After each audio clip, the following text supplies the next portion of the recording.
The Great Hall of the Galactic Council was bigger than most cities. 43 different species sat in their special chairs, breathing different air and living under different lights. The air buzzed with translation devices working overtime, turning clicks and whistles and hums into words everyone could understand. Ambassador Tejo stood at the human table, watching the holographic display in the center of the room. The image showed a dark area of space that seemed to eat light itself. Stars went into it and never came out. Planets vanished without a trace. Even light bent wrong around its edges.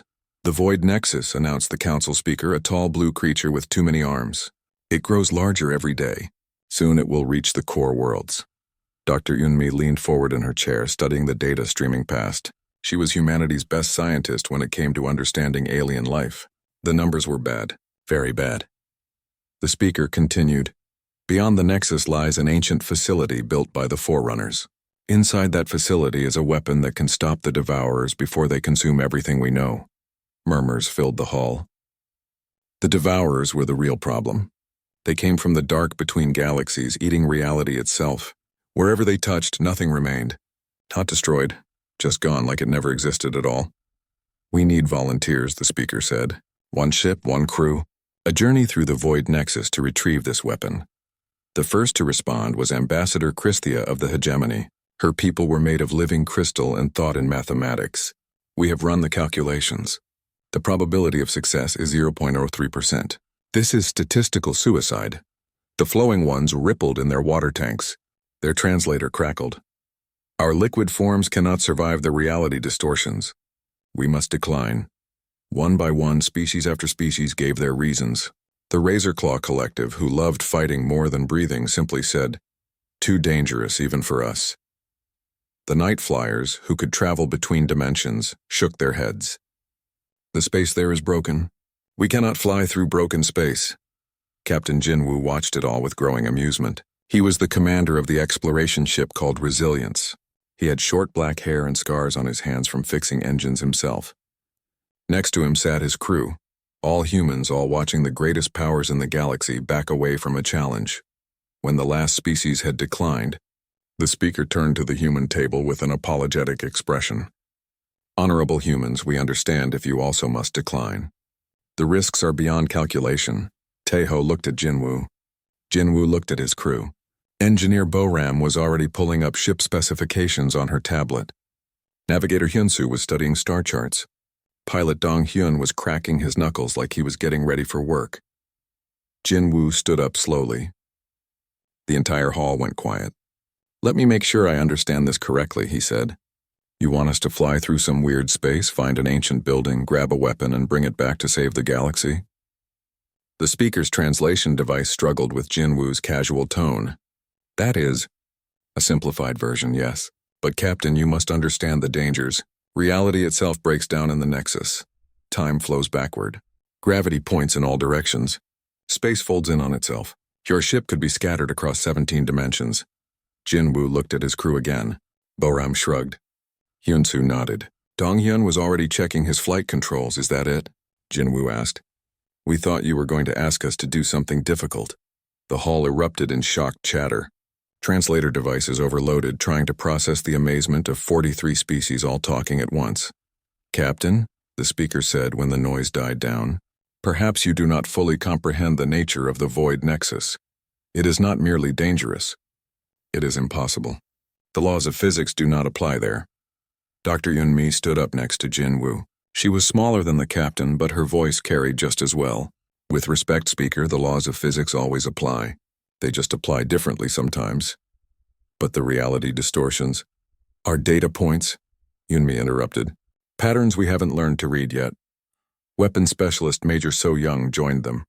She had muscle scars from handling alien weapons and a smile that made enemies nervous. "Every mission brief I've ever read said something was impossible right up until we did it." The speaker looked around the hall for support. The other species were whispering among themselves, some in languages that sounded like singing, others in clicks and whistles that hurt human ears. "But the simulations," the speaker tried again. "Every computer model shows complete failure." Navigation Officer Hyun-soo laughed. She had learned to fly in asteroid fields where one mistake meant death. "Computer models are just guesses made by machines." "We're not machines." Technician Minho, the youngest of the crew, raised his hand like he was in school. Question: has anyone actually tried flying through this thing? Or are we all just scared of the computer's math? The hall went very quiet. The truth was obvious to everyone. No one had tried because the computers said not to. Jin Woo looked around at all the alien faces staring at them. Here's the thing, he said. You're all thinking like this space is out to kill us. What if it's not? What if it's just different? Engineer Boram was reading through the technical data on her tablet. Captain, looking at these readings, I think I can modify our engines to work with the distortions instead of against them. How long do you need? Jinwoo asked. Give me 2 days to run some tests. You have 1 day. Done. The speaker raised several hands in confusion. You are accepting this mission? Just like that? Taeho smiled. It was the kind of smile that had worried aliens across the galaxy for 50 years. Speaker, my people have a saying. The difficult we do immediately. The impossible just takes a little longer. But the odds are made to be beaten, Jinwoo finished. When do we leave? The hall buzzed with activity as species began placing bets on whether the humans would survive the first hour in the Void Nexus. Most gave them less than that. But in the human section, Boram was already making supply lists. Hyunsu was calculating jump coordinates. Donghyun was running pre-flight checks from memory. And Jinwoo was grinning like a man who had just been handed the best challenge of his life. Is that really it? He asked Taeho quietly. That's really it. Good, I was getting bored. The Resilience sat in Dock Bay 7, surrounded by the best engineers from 40 different species. They all wanted to watch the humans prepare for what everyone believed was certain death. Chief Engineer Boram crawled under the ship's main drive, her voice echoing from inside the engine compartment. Hand me the quantum wrench, she called out. Her assistant, a young human named Jae-min, passed her the tool. Not that one. The blue one that hums. Above them, Counselor Vexhai of the Mathematics Guild floated in his hover chair. His people were pure logic, existing only to solve equations and predict outcomes. Engineer Boram, he said, his voice like a computer. Our calculations show your modifications will tear your ship apart. Boram's head popped out from under the engine. There was grease on her cheek and a smile on her face. Your calculations assume normal space. This isn't normal space. Precisely why this mission is impossible. Or why it might actually work. Boram disappeared back under the engine. Sparks flew out, followed by some creative human cursing. In the navigation room, Hyunsu spread star charts across 3 tables. The chart showed normal space in blue, but the Void Nexus was just black. No stars, no markers, no reference points. How do you plan to navigate through nothing? Asked Captain Ziltorn of the Starwalker fleet. His people had been exploring space since before humans learned to make fire. Hyunsu looked up from her charts. Her hair was tied back and her eyes were tired from studying data for 18 hours straight. The same way your ancestors navigated oceans before they had maps. By reading the currents. There are no currents in space and there are always currents. You just have to know what to look for. Hyunsu pointed to the edge of the nexus where space began to bend. See how the light distorts here? That's not random. It's following a pattern. Ziltorin's 4 eyes studied the data. His people had the best navigation technology in the galaxy. Our instruments cannot detect any pattern. That's because you're looking with instruments. Hyunsu tapped her temple. Sometimes you have to look with this. Across the dock, Dr. Yunmi was having her own argument with the Galactic Council's best scientists. They had gathered in Conference Room 12 and the air was thick with translation devices working overtime. The reality distortions will scramble your crew's brains, insisted Dr. Morthak, whose people had studied physics for 10,000 years. Exposure to that level of spatial anomaly causes madness. Yunmi sipped her coffee and reviewed the medical data on her tablet. Only if you fight it. What if we don't fight it? I don't understand. Your people try to maintain normal brain patterns when exposed to reality distortion. That's like trying to swim upstream in a river. What if we let our brains adapt instead? The room went silent. The idea of letting alien phenomena change human biology was horrifying to most species. That could kill you, whispered Dr. Sithara of the Healing Guild. Or, it could let us survive where others can't.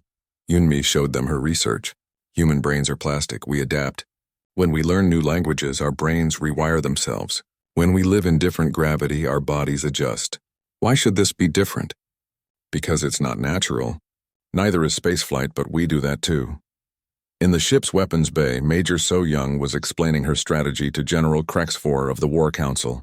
The general was 8 feet tall with forearms and scars that told stories of 100 battles. You cannot fight what you cannot see, Krexfor rumbled. The entities in the Nexus are not physical. How do you shoot something that doesn't exist? So Young finished checking her weapons and looked up at the general. Who says I'm planning to shoot anything? You are a warrior. Warriors fight. Smart warriors choose when to fight. So Young sealed the weapons locker. Sometimes the best way to win a war is to not start one. But if you encounter hostile forces, I'll figure that out when it happens. Making plans for every possible threat is a waste of time. Better to stay flexible and adapt. The general's translator struggled with the concept. In his culture, warriors planned every move in advance. Meanwhile, pilot Dong Hyun was in the ship's cockpit, running simulations with the flight computer. The results were not encouraging. Every simulation ended with the ship being destroyed in the first 10 minutes. Perhaps you should reconsider, suggested Flight Commander Yelnara of the Speed Fleet. Her people were the fastest pilots in the galaxy. Dong Hyun looked at the simulation results and shrugged. These are just guesses. The computer doesn't know what we'll actually find in there. The simulations are based on the best available data. The best available data says it's impossible to fly through the Nexus, but the data also says there's something on the other side that can save the galaxy. So either the data is wrong about it being impossible, or it's wrong about there being something worth saving. Dong Hyun started another simulation. I'm betting it's wrong about the impossible part. As the day wore on, more aliens came to watch the humans prepare. They brought recording devices and measurement tools, documenting what they expected to be the last hours of human foolishness. But something strange was happening. The humans weren't acting like people about to die. They were excited. They laughed and joked while working. They shared meals and told stories about other impossible things they had done. Captain Jinwoo walked through the ship, checking on his crew. In every room he found the same thing, humans doing what humans did best. They were adapting, improvising, and treating the impossible like it was just another day at work. Status report, he asked Bo-Ram in the engine room. Engines are modified and ready. They'll work with the reality distortions instead of fighting them. Probably. Won't know for sure until we try. Jinwoo nodded. That was how humans did things. They tried stuff and figured it out as they went. In the navigation room, Hyun-Soo looked up from her charts. I've got a course plotted. It follows the distortion currents instead of fighting them. Should get us through in half the time the aliens think it would take. Should? Will, definitely will, she grinned. Trust me. Trust was another human thing the aliens didn't understand. They relied on data and calculations and certainty. Humans relied on each other. By the end of the day, news of the human preparations had spread across the galaxy. Betting pools were taking odds on how quickly the resilience would be destroyed. The most optimistic estimates gave them 6 hours. The pessimistic ones said they wouldn't survive the first minute. But in the human quarters, Jinwoo's crew was sleeping peacefully. Tomorrow they would do something no one else in the galaxy thought was possible, and they couldn't wait to get started. The resilience moved through normal space at top speed, heading toward the edge of the void nexus. Captain Jinwoo sat in his command chair, drinking coffee that should have been impossible to drink. The liquid floated in the cup, defying gravity but somehow still tasted normal. 5 minutes to the boundary, called Navigator Hyun-Soo from her station. Her instruments were already going crazy, showing readings that made no sense. Behind the captain stood Emissary Colthanis, the Galactic Council's observer. He was a tall, thin alien with purple skin and too many eyes. He had volunteered to document humanity's final moments, expecting to record their death for scientific study. Captain, Colthanis said, his voice shaking slightly. My instruments are detecting severe reality distortions ahead. Perhaps we should reconsider. Jinwoo took another sip of his floating coffee. Little late for that now. Bo-Ram, how are the engines? Running smooth as silk, Captain, came the reply from engineering. The modifications are holding. Though I should mention that time is running backward down here. Is that a problem? Nah, just means I finished my repairs before I started them. Very efficient. Colthanis's eyes widened in horror. Time flowing backward was supposed to be impossible. It should have killed everyone in the engine room. 30 seconds to the boundary, Hyun-Soo announced. Everyone hold on to something. This is going to get weird. The ship crossed into the void nexus and immediately everything went wrong in the most spectacular way possible. The gravity shifted, making up become down and left become purple. The walls started breathing. The floor decided it wanted to be a ceiling. Technician Minho found himself hanging upside down in Corridor 3, but he just kept working on his repairs like nothing had changed. "Hey, this is actually easier," he called out. "The wires are right where I need them now." In the medical bay, Dr. Yunmi watched her equipment float around the room in impossible patterns. Her heart monitor was reading emotions instead of heartbeats. Her blood pressure gauge was measuring the crew's hopes and dreams. "Fascinating," she said, taking notes on a tablet that was writing her words before she thought them. "The reality distortions aren't random. They're following some kind of logic, just not our logic." On the bridge, pilot Dong Hyun was having the time of his life. His control stick was controlling the ship's mood instead of its direction, but somehow the ship was still flying exactly where he wanted it to go. "This is incredible," he laughed, spinning the ship through a loop that existed in 7 dimensions. "It's like the ship knows where we want to go before we do." Colthanis was having a panic attack. Every one of his scientific instruments was giving readings that shouldn't exist. Temperature gauges were measuring the color blue. Radiation detectors were finding traces of last Thursday. The gravity sensor was insisting that gravity was actually a type of music. "How are you all so calm?" he demanded. "Reality is breaking down around us." "Reality isn't breaking down," Hyun-soo said, reading her navigation instruments that were now showing the ship's emotional state instead of its position. "It's just working differently. Look, according to this, we're feeling our way through space instead of flying through it. That's impossible. So is everything else we've done today." Jin-woo stood up from his chair, which immediately started floating toward the ceiling. "Status reports, everyone." Communications Officer Yu Jin looked up from her station, where her equipment was translating the ship's hull into poetry. "Communications are working fine, sir. Though the ship keeps asking me to tell it a story." "What kind of story does it want?" "Adventure stories. I think it's enjoying this trip." Weapons Specialist So Young called from her station. "Weapon systems are operational, but they've decided they're actually gardening tools now. On the bright side, I think we could grow some really impressive flowers if we needed to." Engineer Boram's voice came through the communication system, but she was speaking backward in time. "Captain, I'm about to tell you that everything is working perfectly." "Which I just said 5 minutes from now." The ship shuddered and twisted as it moved deeper into the nexus. Outside the viewports, space looked like someone had painted it with colors that didn't exist. Stars spelled out words in languages no one had ever heard. Planets danced in orbits that followed musical scales instead of physics. "Distance to the facility?" Jin-woo asked. Hyun-soo checked her instruments, which were now measuring distance in units of friendship. "About 73 good memories away, sir. Should arrive in approximately the time it takes to fall in love." "How long is that in normal time?" "What's normal time?" It was a good question. Inside the nexus, time moved like thick honey in some places and like lightning in others. Seconds stretched into hours, then snapped back to minutes. The crew aged backward, then forward, then sideways through dimensions that didn't have names, but somehow they kept working. Humans adapted to the impossible like they adapted to everything else, by treating it as just another day at the office. "Contact ahead," Yujin announced. Her communications panel was now receiving messages from the crew's childhood imaginary friends. Something big, really big. The view screen flickered and showed them their destination. The Forerunner facility wasn't a building in any sense that made sense. It was a structure made of crystallized mathematics, a palace built from pure equations. It existed in 17 dimensions simultaneously, and somehow looked perfectly normal. "There it is," Jin-woo said. "The thing that's supposed to save the galaxy." The facility was beautiful in a way that hurt to look at. It was older than most stars, but it looked brand new. It was enormous, but it felt cozy. It was clearly alien, but it seemed familiar, like something from a half-remembered dream. "How do we dock with something made of math?" Dong-hyun asked. "Carefully," Hyun-soo replied. "I'm reading docking instructions written in the ship's navigation computer. Apparently we just have to think friendly thoughts and ask nicely." "Ask what nicely?" "The facility. It's alive, sort of. It's been waiting for someone to visit." Colthanis stared at them all in amazement. "You're treating this like it's normal."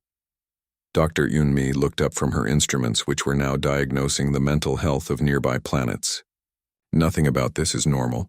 But normal is just what we're used to. Give us a few more hours and this will be normal too. The ship approached the facility, which opened to welcome them like a flower blooming. The docking bay was made of crystallized time and had air that tasted like childhood memories. Successful docking, Dong-hyun announced. The ship says thank you and asks if we brought snacks. Jinwoo smiled and headed toward the airlock. His crew followed him, walking on walls that had decided to be floors and breathing air that was 30% oxygen, 20% nitrogen, and 50% pure possibility. Come on, he said to his crew. Let's go save the galaxy. Behind them, Colthanis floated in his chair, frantically taking notes on paper that was writing his thoughts for him. He had come to document human failure. Instead, he was witnessing human triumph over the impossible. And he was starting to understand why the rest of the galaxy was always so surprised by what humans could do. The inside of the Forerunner facility was even stranger than the outside. The corridors were made of frozen lightning, and the walls showed movies of things that might happen tomorrow. Captain Jinwoo led his team through hallways where up and down were matters of personal opinion, and the floor occasionally asked polite questions about their day, motion. Sensors are picking up something big ahead, reported Sergeant Woo Jin, though his scanner was actually detecting the emotional state of nearby furniture. Dr. Yunmi walked beside him, her medical scanner beeping cheerfully as it analyzed the philosophical implications of their footsteps. The facility is definitely alive. Not biological, but alive in its own way. It's been lonely. How can you tell? Asked Communications Officer Yu Jin. The walls keep trying to start conversations. The team moved deeper into the facility, past rooms full of machines that looked like they were built from crystallized music and doorways that only existed when nobody was looking directly at them. Emergency lights glowed with colors that didn't have names, casting shadows that waved hello. Emissary Colthanis floated behind them in his hover chair, his recording equipment struggling to document what they were seeing. His cameras kept taking pictures of emotions instead of objects, and his audio recorders were capturing the sound of colors. This is impossible, he muttered for the 100th time. Buildings cannot be alive. Mathematics cannot be crystallized. Light cannot be frozen. Sure it can, said Technician Minho, running his hand along a wall that was purring like a cat. It's just not easy. These Forerunner guys must have been really smart. They reached a massive chamber at the heart of the facility. The room was circular, with walls that stretched up into infinity and down into forever. In the center stood something that might have been a computer, if computers could be made from pure thought and decorated with rainbow fractals. The central processing unit, Dr. Unmi said, reading her scanner that was now translating alien mathematics into human poetry. It's been running for millions of years, waiting for someone to talk to. Captain Jinwoo stepped forward. The floor beneath his feet rippled like water, but held his weight. Hello, he said simply. The response was immediate. Light exploded from the central unit, not harsh and blinding, but warm and welcoming. The walls began displaying images, star charts, technical diagrams, and what looked like family photos of extinct civilizations. A voice filled the chamber, speaking in perfect human language but with an accent that sounded like singing mathematics. Welcome, travelers from the young galaxy. I am the Keeper.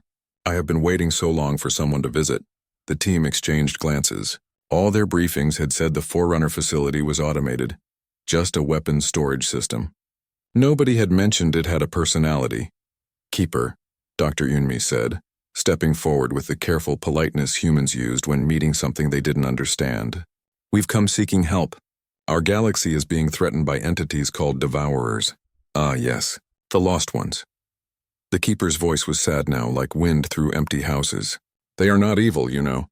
They are simply homesick. Homesick, Jinwoo asked. Images appeared on the walls. A galaxy far away, older and stranger than their own. It was beautiful, full of impossible colors and structures that defied physics. Then the images showed it dying, collapsing in on itself as reality broke down. The Lost Ones came from a universe that ended, the Keeper explained. When their home died, they fled here, but they do not know how to exist in your reality without consuming it. They eat your space and time because they are trying to build a new home and do not know how to ask for help. Major So-Young frowned, her hand instinctively moving to her weapon before remembering that her guns had turned into gardening tools. So they're refugees? Refugees who have forgotten they were once people. The Keeper showed them more images. The Devourers as they once were. Beautiful creatures of living energy who built cities from crystallized starlight. They have been lost so long they have forgotten what they were. They know only hunger and the need to build. And the weapon we came for? Jinwoo asked. The Keeper laughed, a sound like silver bells mixed with the music of distant stars. There is no weapon. Weapons cannot solve homesickness. But there is something better. The central processing unit began to glow brighter and knowledge flowed into their minds like warm honey. Not painful downloads of alien data, but gentle understanding that settled into their thoughts like memories they had always had. They learned about the true nature of reality, how space and time were just suggestions that could be politely ignored. They discovered the art of building homes from pure possibility, and the science of teaching lost souls to remember what they once were. You want us to be counselors? Sergeant Wu Jin asked. Like therapy for cosmic entities? That's actually not a bad way to put it, Dr. Yunmi said, processing the new knowledge. They're not monsters. They're trauma victims acting out because they don't know how to heal. The Keeper showed them how to communicate with the Devourers, how to speak in the language of fundamental forces and express concepts in patterns of gravity and light. It was like learning to sing in mathematics while dancing in 4 dimensions. This is incredible, Yujin said, her communications training suddenly making sense in ways it never had before. It's not just communication. It's empathy translated into physics. Technician Minho was studying the technical specifications that were writing themselves in the air around him. So instead of fighting them, we help them remember who they used to be. And then we help them build a proper home, Engineer Boram added, her practical mind already working on the construction problems. A place where they can exist without eating our reality. The knowledge kept flowing, teaching them about dimensional engineering and reality architecture. They learned how to build stable pocket universes and how to terraform space itself. It was like getting a crash course in cosmic construction management. But why us? Captain Jinwoo asked. Why didn't you share this with the other species? The Keeper's voice grew warm with something like affection. Because they would have tried to force the knowledge to work their way. Humans adapt. You learn new things by becoming new people. The others try to stay the same and make the universe change around them. It was true. The team could feel themselves changing as the knowledge settled into their minds. Not losing their humanity, but gaining something extra, like learning a new language that came with new ways of thinking. The crystalline hegemony would have tried to calculate the perfect solution, the Keeper continued. The war fleet would have looked for ways to weaponize the knowledge. The Mathematics Guild would have spent centuries debating the theoretical implications. And humans? Dr. Yunmi asked. Humans will try it and figure out the details as they go, which is exactly what the lost ones need. Someone willing to improvise with compassion. The knowledge transfer completed, leaving the team feeling like they had earned advanced degrees in subjects they couldn't have imagined that morning. But instead of feeling overwhelmed, they felt excited. This was just another challenge to figure out. So, Captain Jinwoo said, looking around at his crew. Anyone else think this sounds like fun? The unanimous response was a grin that would have terrified most of the galaxy. They were about to attempt something that had never been tried before. Group therapy for reality-eating cosmic entities. And they couldn't wait to get started. The journey back through the Void Nexus was completely different from the trip in. The Resilience moved through impossible space like it belonged there, riding currents of crystallized possibility and surfing waves of liquid time. The ship itself seemed happier, humming contentedly as reality bent around it in friendly ways. Captain Jinwoo sat in his command chair, which had decided to be made of comfortable clouds today. His crew was scattered around the bridge, all of them quietly processing the knowledge they had gained from the Keeper. It was like having new rooms in their brains, filled with information about things they had never imagined. Captain, Navigator Hyun-soo called from her station. I'm picking up Devourer activity ahead. Looks like we're going to meet them sooner than expected. Through the view screen, they could see the edge of consumed space where the Devourers had been feeding. It looked like someone had taken bites out of reality itself, leaving holes where stars and planets used to be. Perfect, Jinwoo said, standing up from his cloud chair. Yujin, Can you establish communication using what the Keeper taught us? Communications Officer Yu Jin was already working at her station, her equipment now configured to speak in patterns of gravity and light. I think so, sir. It's like learning to sing with mathematics. Give me a moment to tune the harmonics. Dr. Yunmi studied her readings, which were now showing the emotional states of nearby space-time distortions. I'm detecting massive confusion ahead. Fear, hunger, and something that might be homesickness amplified to cosmic scales. That matches what the Keeper told us, Major So Young observed. Her weapons had turned back into proper guns, but she had no intention of using them. Instead, she was carrying a toolkit for building dimensional structures. They're not attacking because they're evil. They're attacking because they don't know how to ask for help. The first devourer appeared on their sensors like a wound in space. It was enormous, bigger than most moons, and it moved through reality like a shark swimming through water. Where it touched, stars simply ceased to exist. Initiating contact, Eugene announced. She began broadcasting in the language the Keeper had taught them. A combination of gravitational waves, quantum fluctuations, and pure emotional intention translated into physics. The response was immediate and overwhelming. The devourer stopped moving and turned toward their ship. But instead of attacking, it did something that shocked Emissary Colthanus to his core. It spoke. Not in words, but in concepts that bypassed language entirely. The message flooded their minds with images of loss, confusion, and desperate longing. The creature was trying to tell them about the home it had lost, the people it had been, and the terrible hunger that never stopped. It's working, Dr. Yunmi said, tears streaming down her face as she felt the devourer's pain. It remembers. It's starting to remember who it used to be. More devourers appeared, drawn by the first one's call. Soon the Resilience was surrounded by dozens of the massive entities, all of them broadcasting their confusion and longing into space. Captain Jinwoo took a deep breath. This was it. The moment when they would either save the galaxy or accidentally make everything much worse. All right, people. Time to do some cosmic counseling. Everyone remember what the Keeper taught us about building homes from pure possibility? Engineer Boram grinned from her station. Captain, I've been dreaming about dimensional architecture all night. I think I can build them something better than what they lost. Technician Min Ho, Jinwoo continued. Can you help them remember their original forms? Already on it, sir. I'm broadcasting memory reconstruction patterns. It's like showing someone old family photos, but with quantum mechanics. The work began in earnest. The human crew of the Resilience became teachers, therapists, and construction workers all at once. They helped the devourers remember that they had once been beings of pure energy who built cities from starlight. They taught them how to create homes that didn't require consuming other people's reality. Sergeant Wu Jin found himself explaining the concept of asking for help instead of just taking what you needed. It's like this, he broadcast to a particularly large devourer. Instead of eating the galaxy, you just say, hey, we need a place to live. Can you help us figure something out? The devourer's response was the cosmic equivalent of, oh, we can do that?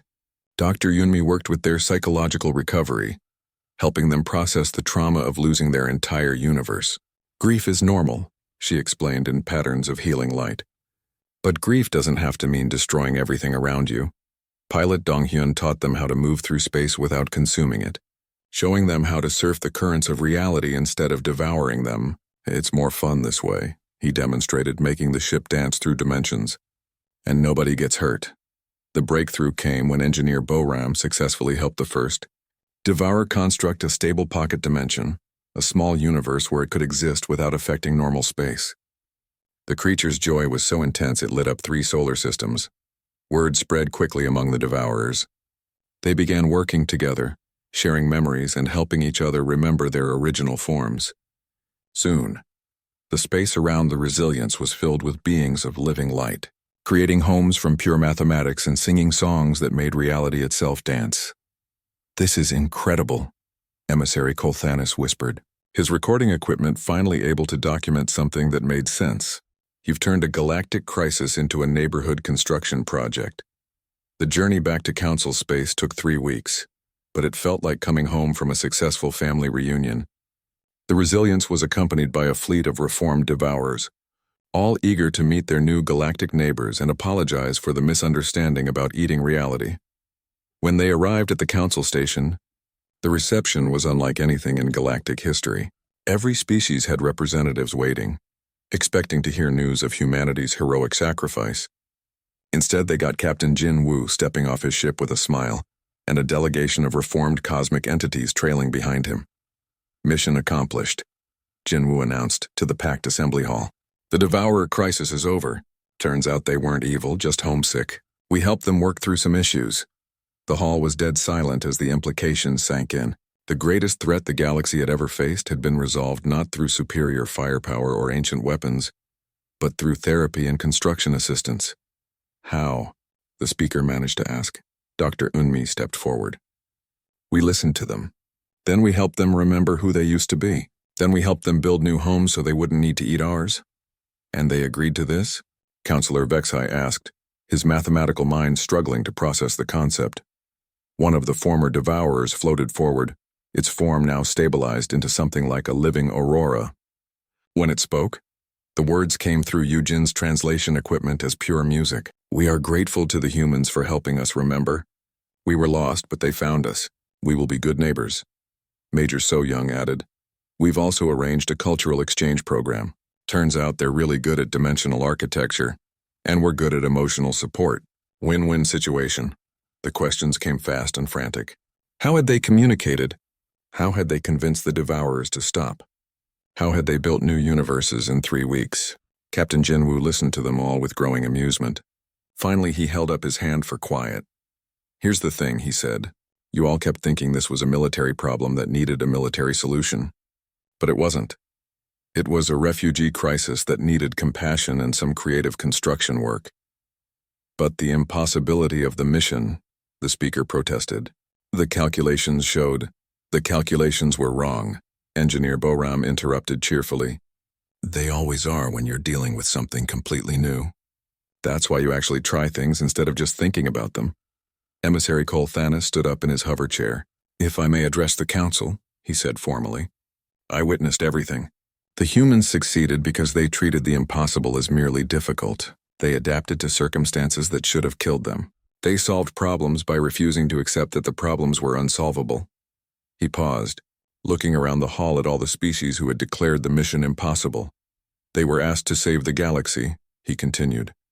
And they did it by making friends with the things that were destroying it. They turned the greatest threat we've ever faced into the galaxy's newest citizens. The council session ended with the former Devourers being officially welcomed as the galaxy's 44th member species. They were assigned a section of empty space where they could build their new civilization, with human advisors to help them adjust to normal physics. As the crowds dispersed and the celebrations began, Captain Jinwoo found his crew in their usual spot, the ship's mess hall, sharing coffee and planning their next impossible mission. So, he said, settling into his chair, what's on the schedule for next week? Navigator Hyunsu checked her tablet. The Spiral Arm Collective wants us to fix their sun that keeps flickering in and out of existence. The one that's been having an identity crisis? That's the one. Apparently it can't decide if it wants to be a red giant or a white dwarf.